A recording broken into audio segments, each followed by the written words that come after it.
Bonjour, on vous l'a dit, on vous l'a répété, la redevance n'augmentera pas pour financer le manque de pub sur la télévision publique. C'est que nous sommes naïfs. Alors que faire durant vos heures supplémentaires? Bienvenue dans Temps perdu. L'hiver, c'est bien, surtout si on est sur les pistes. Mais l'hiver au boulot sans chauffage, c'est nettement moins poilant. Alors, entre 6 bols de café congelé, on se prend à rêver de pouvoir briser la stalactite qui pendouille au bout de notre petit nez. Et là, vous vous dites que décidément, le rédacteur assure en termes d'intro, car c'est exactement ce que vous devrez faire dans Icebreaker. En effet, dans cette nouvelle production Nitroom, il s'agit de libérer de la banquise plusieurs vikings emprisonnés.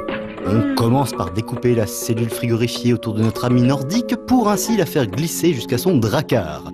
Là, un de ses compagnons à cornes se chargera de briser la glace à l'aide de son très gros et surpuissant marteau de guerre. Bien sûr, les niveaux se révéleront de plus en plus complexes et mettront vos neurones à dure épreuve puisqu'il faudra parfois jouer avec le relief, la gravité et, comme cela manquait un peu, des monstres. Du tout bon. Perso, j'adore le poulet. C'est probablement ce que je préfère au monde. Je me damnerais pour des ailes bien rôties et juteuses et ça tombe bien car dans Chicken the Flying School, il s'agit d'apprendre à voler à toute une armada de petites volailles bien grasses. Vous cliquez sur la grillade, elle s'envole et il ne tient plus qu'à vous de la maintenir en l'air à l'aide d'un soufflet. Bien sûr, il faudra faire attention à ce que d'autres prédateurs ne viennent voler ces jolies petites cuisses dodues et une pléthore d'options et de bonus viendront vous aider à former vos escadrilles. Malheureusement, seuls 20 petits niveaux ne suffiront pas à vous faire patienter tout le temps de la cuisson. Mais bon, au moins cela vous mettra discrètement en appétit. C'est mignon tout plein et qu'est-ce que c'est bon! Les snipers, disons-le tout de suite, sont généralement peu appréciés. Souvent accusés de tricherie ou de campisme, ceux-ci ont une très mauvaise image. Peut-être est-ce donc pour redorer le blason de cette catégorie de joueurs que Rob Donkin et RoboJam ont créé Panda Tactical Sniper 2.